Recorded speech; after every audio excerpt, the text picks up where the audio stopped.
Good afternoon, everyone. This is Deanne McCallum with CalHIPSO's acting as the program director. David Ford's not able to join us today. He might be able to get his ears on, though. Thank you for joining us. Today's webinar will be recorded and shared via a YouTube link that will be posted on our website. We're excited to have Greg Zorbas from Aledade with us today. Greg does encourage questions.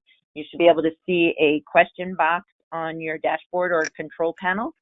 Let us know if you have any needs for assistance during the webinar via either that question box or the chat feature.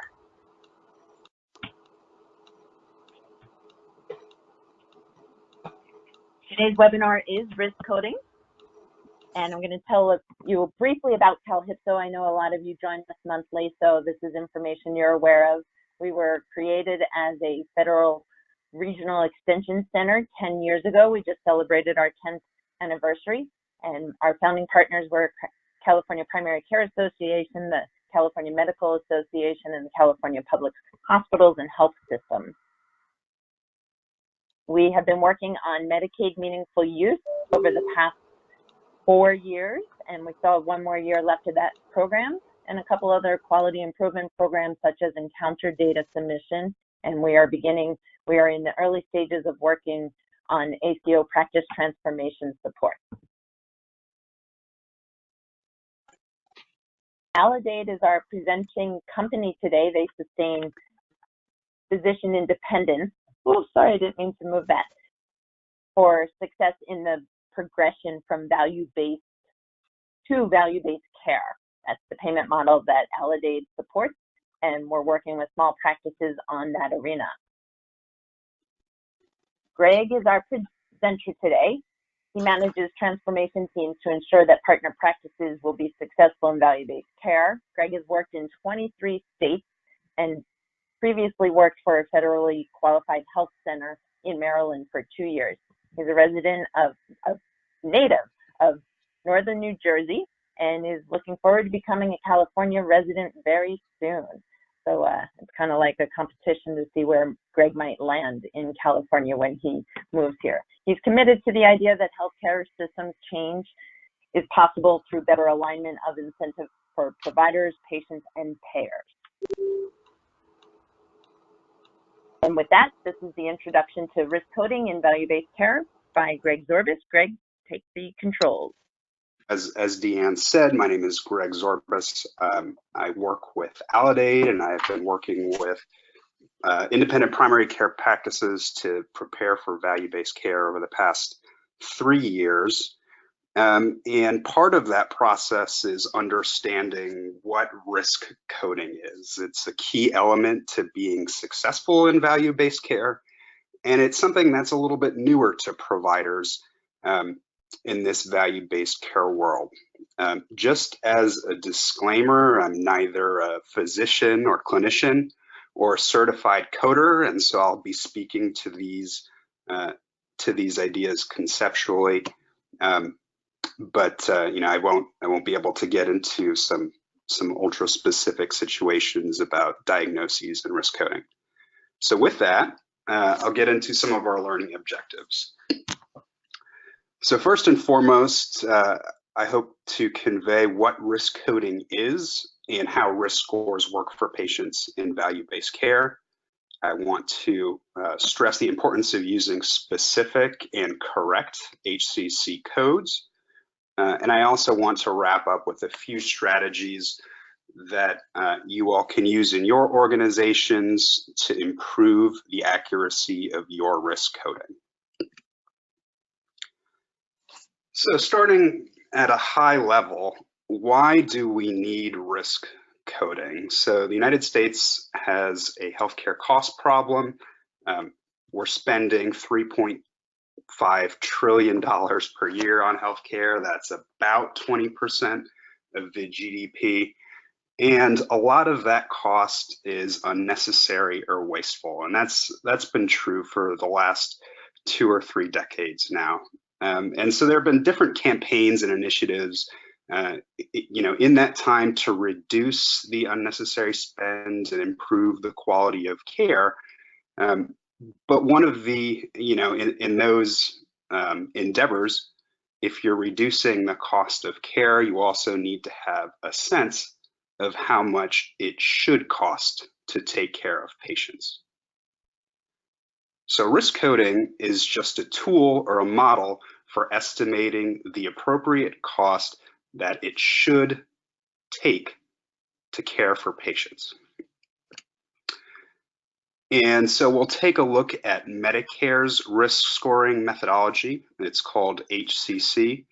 And there are two major components to risk scoring. So the first is demographic factors. So this is age, gender, dual eligibility status, and disability status. And this means that every Medicare patient will have a risk score. The second component of the risk scoring methodology are those diagnoses or ICD-10 codes that get submitted to Medicare or the payer. So this part of the risk scoring methodology comes from the sum of all the diagnoses that are billed for a patient. So as an example, if a patient has CHF, they've also got depression, and they've also got some substance abuse issues, the sum of those diagnoses would add together, plus the demographic factors, to combine to create a patient's risk score. Medicare in particular uses the HCC coding methodology. So HCC stands for hierarchical condition category.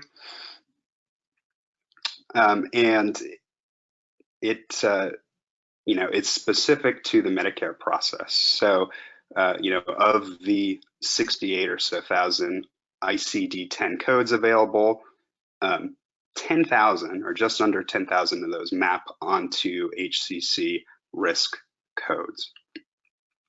And so to give you an example of a risk code, so diabetes is an example of an HCC code, E11.9, which is type 2 diabetes with diabetic kidney disease, is one of the ICD-10 codes included in this HCC category.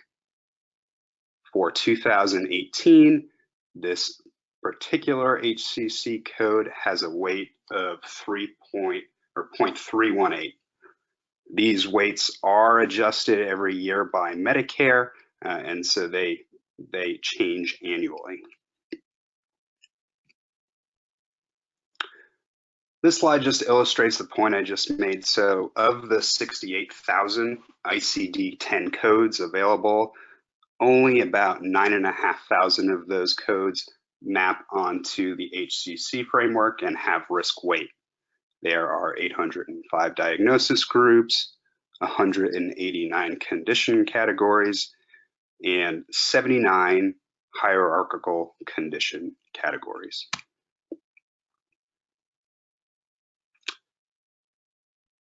So HCC codes matter because this is really the only way in value-based care models to communicate patients' risk to Medicare. So Medicare is still collecting claims data, they're still collecting quality information, they're still collecting, lab results and discharge summaries and all that good information. But when Medicare is determining how sick a patient is or how much it should cost to manage a patient, they're really looking at those HCC risk scores. So in that light, it's important to accurately reflect how sick each patient is. So in value-based care models, the risk score or benchmark is calculated when the patient is newly attributed to the ACO. That's their risk benchmark. And over the course of the ACO, value-based contracts are typically multiple years. The ACO's risk score can decrease during the contract period, i.e. the cumulative score for the ACO or for the patients in an ACO can decrease if fewer diagnoses are submitted, but cumulatively it can only increase by 3%. So if all of the patients within the ACO suddenly got sicker altogether, the total increase can't be greater than 3%. And this is actually a change from the previous ACO model, where actually it could not increase year over year. The one exception to this limitation is if new sicker patients enter the ACO and become newly attributed to the ACO, then their new risk score can collectively raise the cumulative risk score for that ACO. So in sum, the risk score is how Medicare determines how sick patients are. There are two components to a patient's HCC score. The first is demographic factors, and the second are those conditions that a patient has. And the risk benchmark is calculated when a patient joins an ACO. So in order to convey the true severity of a patient's complexity or appropriately capture the risk, one of the things that we suggest is additional, primary care or physician encounters. So if a patient does not have a physician visit in the year, only their demographic information will be included in their risk score and none of their diagnoses. Whereas if they do have a physician visit or an encounter with the healthcare system, all their chronic diagnoses and acute diagnoses can be included and their risk score can be more accurately reflected.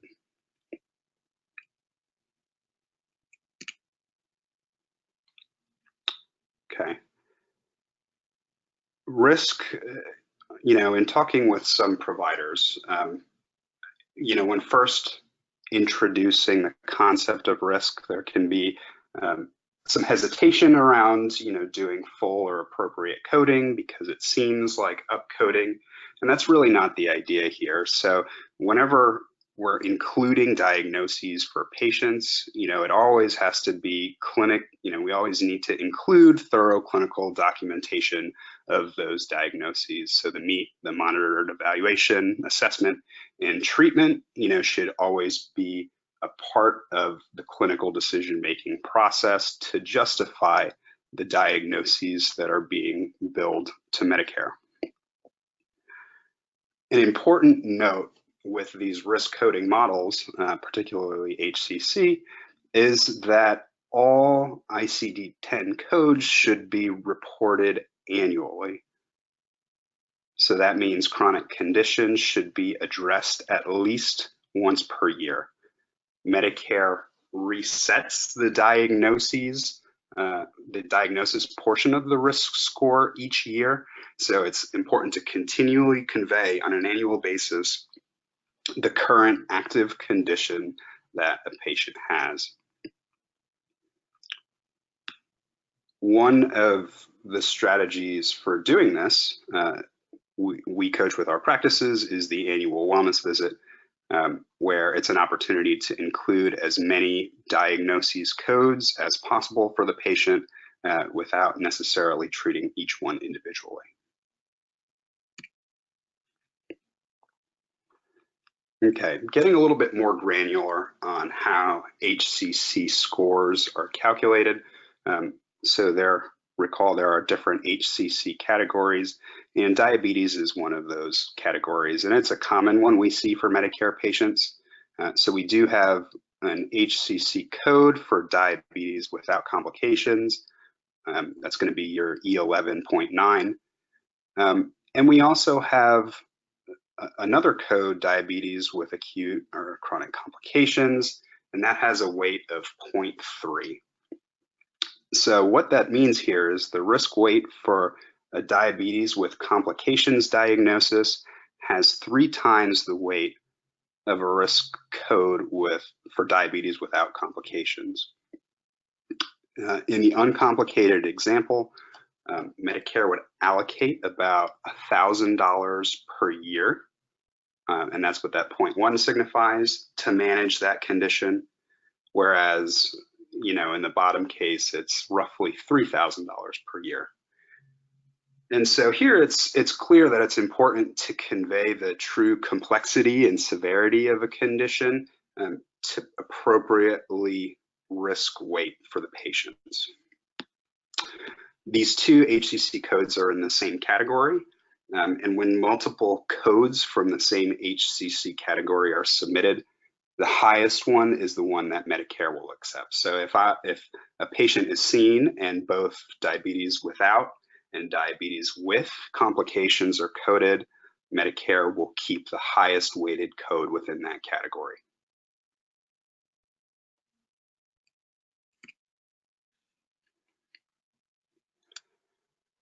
So risk coding is critical because including the current, active, and appropriate diagnoses to your payers signifies just how complex and sick the patient is. It's important for patient care and to let the payers and health plans know so the payers can have a full and complete sense of the complexity of a patient population.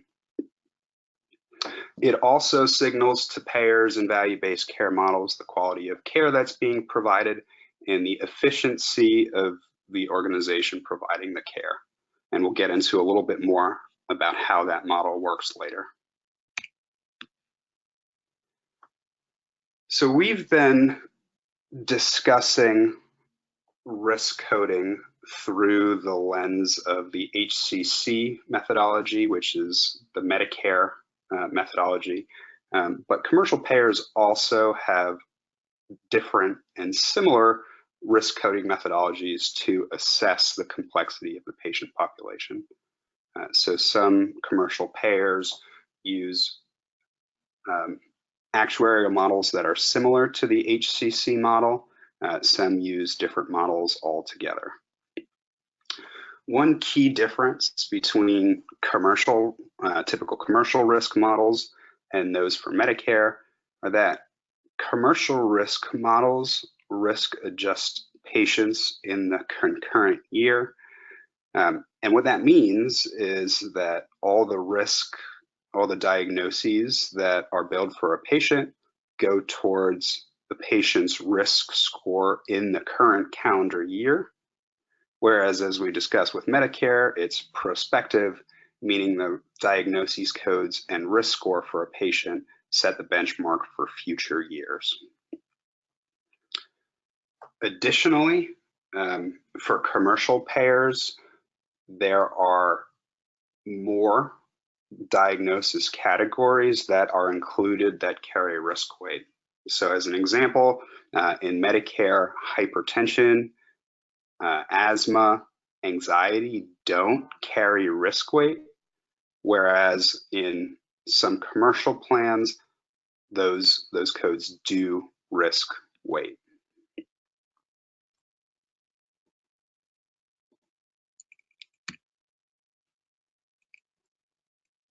Okay.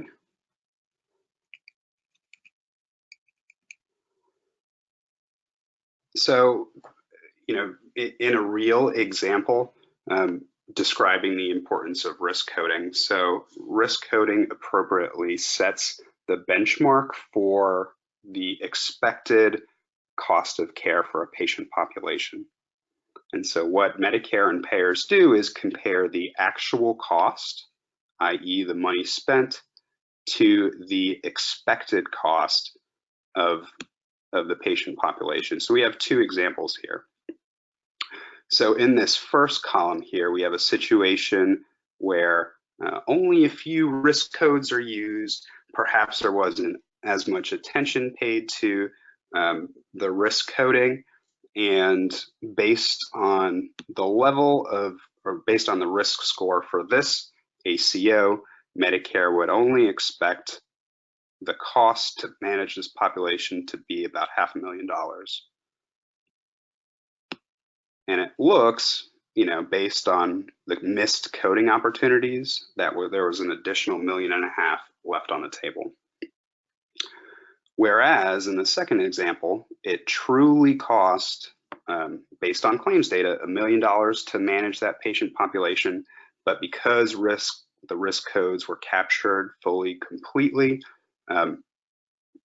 there was actually a significant difference between the amount of money Medicare expected to spend on that patient population than from what actually was observed. So in this situation, it appears that our ACO has been efficient and saved money, whereas in this situation, it appears that the ACO has been inefficient and hasn't saved money.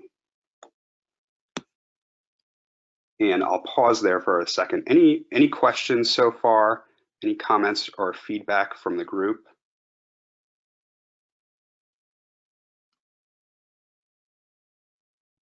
This is Deanne. I do not see any. We do have one question from the group on HCC codes. If you'd like, we can go over that now. Sure. And we'll also cover questions at the end, but let's address that question now. Yeah, of course. So the question is, if a PCP bills the HCC codes, but the specialist does not, will the specialist get credit in MIPS for the entire health of the patient, or just for the HCC codes the specialist bills with? Yeah, so that's a good question. So and I think we're talking about two different concepts here. So for HCC, for the risk coding model, Medicare just wants to see the code being addressed by any provider in the current calendar year. So if you're participating in an ACO and you're either a specialist or a PCP, and the other provider bills out that code when they see your patient, you get credit for that risk weight. All diagnoses submitted go to the patient's risk score. And so, yes, you would get credit there. The second part of that question is the MIPS component, and that's the quality reporting component. And that would be specific to each provider.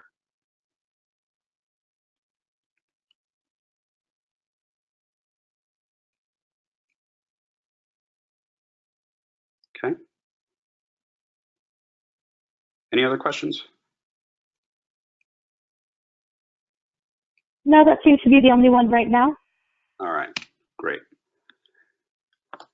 So, when we're coaching providers about how to take full advantage of, appropriately risk coding and to do this successfully, we start with a few key areas of missed opportunity, and these are sort of the low-hanging fruit that we like to address. So the first is chronic conditions that were billed in the previous year but haven't yet been addressed this year. So the example is a patient with chronic conditions. They've got depression, they've got COPD, they have heart failure, AFib, so on and so on. And they may have been, they may have come in several times and had those conditions addressed, but maybe they haven't come in this year. They've only come in for one appointment or a sick visit, and those haven't been addressed. Medicare would understand that those have been resolved. So it's important to get those chronically ill patients in for a visit to address those chronic conditions and appropriately code for them. The other example we touched on relates to using less specific risk codes. And so when we went from ICD-9 to ICD-10, to the chagrin of many providers, the number of codes available exploded. There's, as we said earlier, close to 70,000 ICD-10 codes. But in this situation, it is important to be specific with the codes used. And so, we have some suggestions of some common areas here. So coding for morbid obesity rather than obesity unspecified, for coding alcohol or opioid dependency rather than use, and coding for depression with specific severity, and stating whether it's recurrent, active, or in remission, rather than major depressive disorder, single episode unspecified. And there are other examples of this. A quick note to remember, oftentimes if an ICD-10 code ends in a 0.9, that will be an unspecified code. And for some of those, there may be an opportunity to use a more specific code that applies to your patient. Another opportunity, which is a little bit more difficult to catch, is failure to catch chronic conditions that meet certain diagnostic criteria. So for this one, morbid obesity is considered for patients who have a BMI of 40 or above, or a BMI of 35 and above with a comorbidity. CKD, and this is actually a little out of date, CKD, chronic kidney disease, stage 3, 4, and 5 risk code, et cetera, et cetera. So these are some common areas of missed opportunities that we see with practices around the country, and some opportunities for some quick wins here.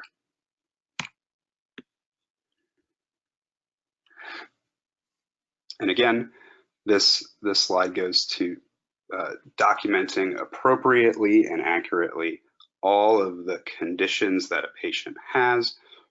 So if there are certain specific comorbidities that apply to a specific disease state, it's important to include those as well. And I think we touched on these examples already. And so here's a numerical example of the impact of, accurately and completely coding on a theoretical patient's risk score.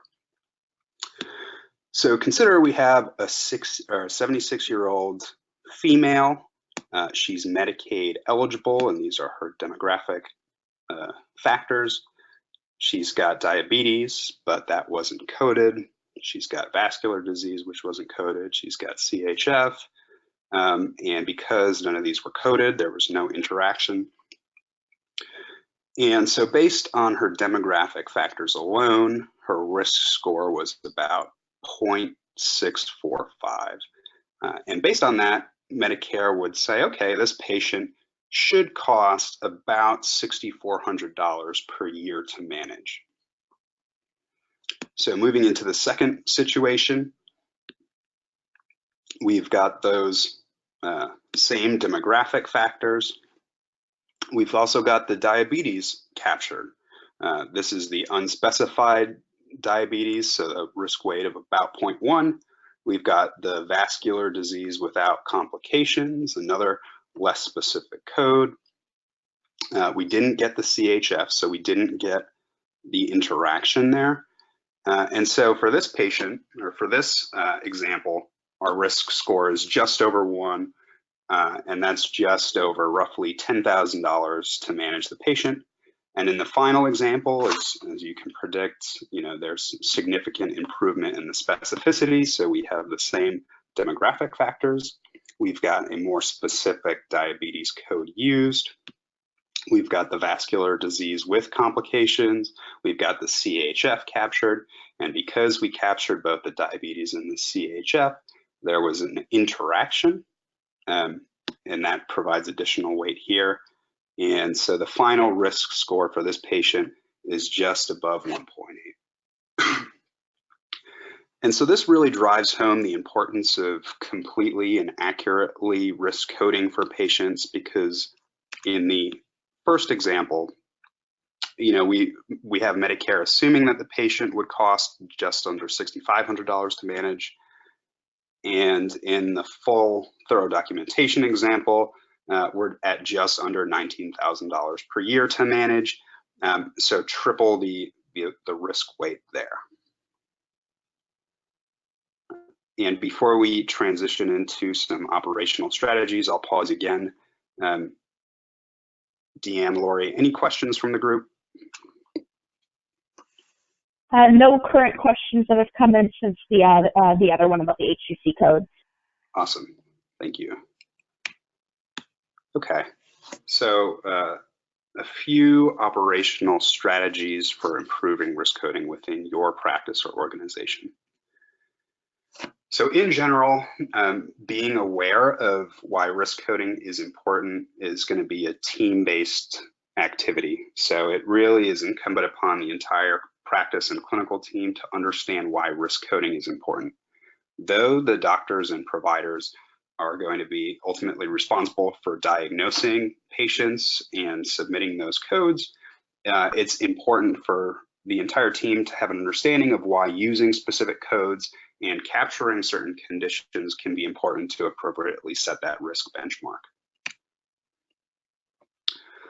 And so there are different approaches. So there are technological approaches, and there are also workflow approaches. So first, we see that there are some small tweaks to your EHR that can be made, which can facilitate risk coding. One of those is, either in pick lists, or quick searches. When depression is searched, you have specific options for, for those complications to appear. So some EHRs default to the unspecified version, and that might hide more specific HCC codes. So that's an adjustment that can be made. Additionally, using more specific ICD codes, so staging CKD is another example. And then finally, with respect to BMI, if a BMI is done during the visit, that the Z code is automatically generated and put into the problem list. The other thing to be aware of in the EHR, and this is a big one for the doctors, is problem list update. So if a referral is made to a specialist or a specialist makes a diagnosis, it's important to include the notes and diagnoses from outside of a practice or organization to incorporate in the risk weight. Again, here, all of the meet criteria need to be met and an appropriate diagnosis needs to be made.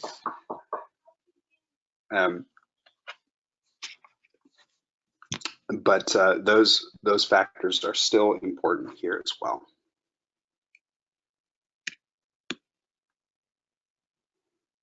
Okay.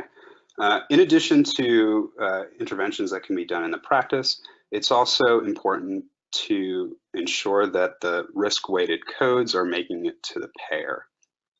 So oftentimes, or sometimes this can be a difficult process, but occasionally we see that when practices and providers are doing a lot of work to include specific codes, they may be getting scrubbed at a billing step or scrubbed to ensure that the claim gets paid. Or they might not make it to the clearinghouse, or the clearinghouse may then not submit all the codes to a payer. So it's important to have insight into which codes are actually making it through to the payer, and we encourage practices, and Aledade, we can support the tracking of this to trace what diagnosis codes were billed and what codes were ultimately included by Medicare.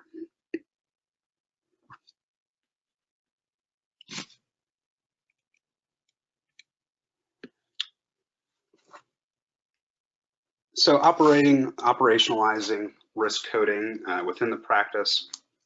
So here are a few quick tips to get this done in your organization. So the first step is to understand your current state. How is risk being captured in the practice? How is the clinical team identifying diagnoses and making sure that information is addressed during the visit itself and then captured on the claim? The second, training the team. So does the clinical team have an understanding of why fully and completely capturing the patient's risk is important? And is this being done for every patient? It's also important to understand everyone's responsibilities in the risk coding process. So, as we mentioned, only the provider is responsible for diagnosing and submitting the codes, but we also encourage members of the clinical team to check the note or to check the the claim submitted. And we see that sometimes, you know, if a specific condition was documented in the note, but a less specific risk code was used, it might be an opportunity to communicate back with the provider to make a more specific recommendation. We touched on some of the EHR capabilities that it's possible to optimize, including providing more specific pick lists to providers and drop-downs. And some of the EHR softwares actually have additional modules or add-ons that help to surface risk-weighted codes. And risk coding is an iterative process, so you know it's important to stay on top of it. So once your workflow is developed in your organization, it's important to continually revisit it and refine it. Medicare actually adjusts the risk weight for each condition category each year, and so those change over time. And they actually include and remove certain conditions on an annual basis. So an example of that change was in 2018, CKD 4 and 5 had risk weight, but CKD 3 did not. For 2019, that changed, and now CKD stage 3 also risk weight, has risk weight. So it's important to stay on top of updates like that. Again, though it's arduous, updating the problem list to ensure that you know the current and accurate diagnoses for the patient are kept, and then finally tracing or auditing your claims to ensure that everything that was submitted on a claim makes it to the payer and that full credit is recognized for the care being provided. And so with that, I want to pause and turn it over to the group for some questions. Question that just came in is, does Medicaid use HCC? Yeah, so Medicaid, so the HCC methodology would be specific to a value-based contract. So if, you know, and I'm assuming we're referring to Medicaid managed care. So if the organization has a Medicaid managed care value-based contract, then a risk scoring methodology would be used, although not necessarily HCC. But otherwise, if there's not a value-based contract, that wouldn't be the case. All right, and in addition to that, the same person has asked Medi-Cal HMO contract. I'm not sure if that's supposed to be in addition to the first question. It just says Medi-Cal HMO contract.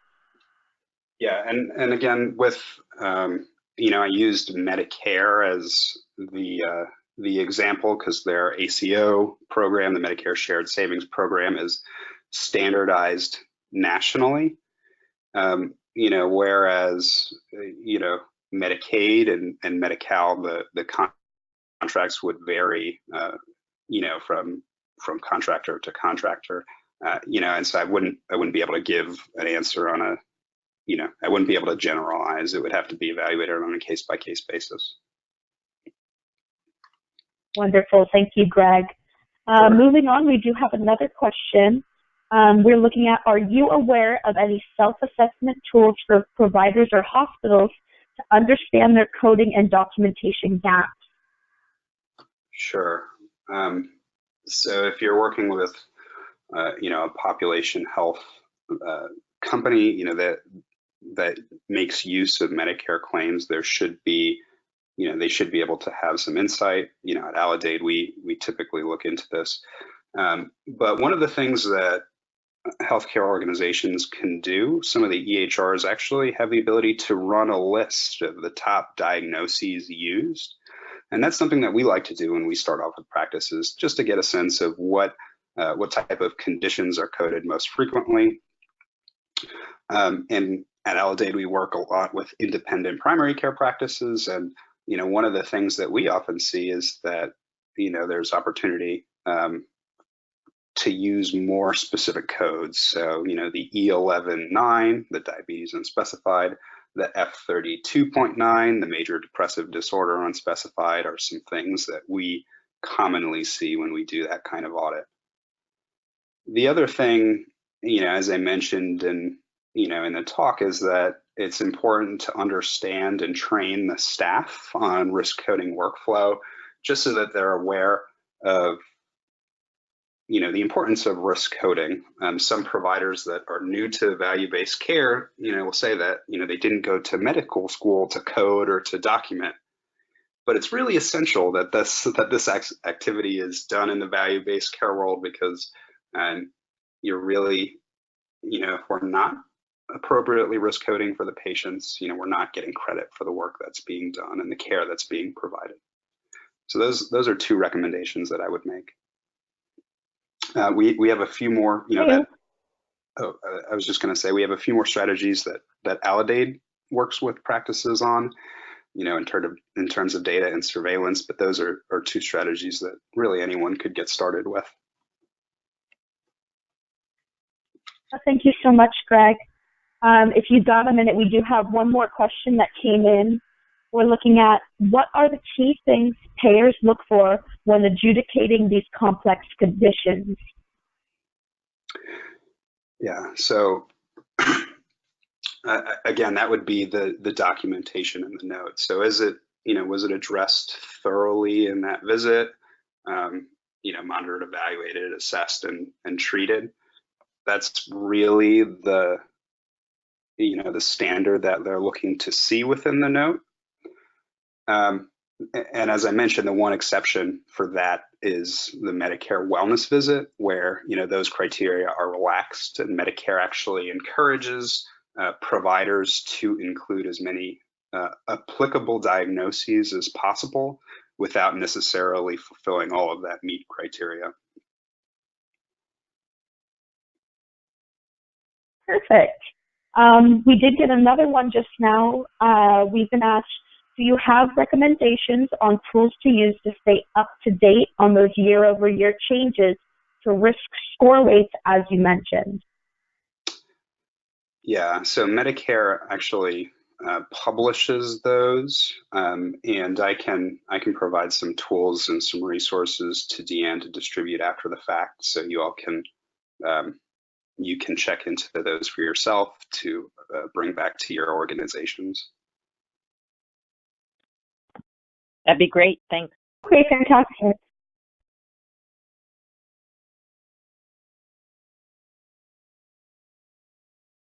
So it looks like right now we don't have any more questions coming in. We can give you guys one more minute if you have any questions. Other than that, we'll go ahead and kind of sum up the presentation that we've given today. Thank you all for your time. And I'll pass off to Deanne. Thank you. And Lauren, are you able to advance the slide? Yes, I am. Give me 1 second. There we go. We do want to let everybody know about CalHIPSO's annual conference. The date is May 7, 2020. So we look forward to seeing all the folks that attended last year and as many new people that we can get to join us. Thank you for joining us today. Greg, great presentation. We appreciate it. And it will be posted on CalHIPSO's website with the recording of this webinar. And we're able to give you back a few minutes in what may be your lunch hour. Thanks again, and have a great day, everybody. Thanks, everyone.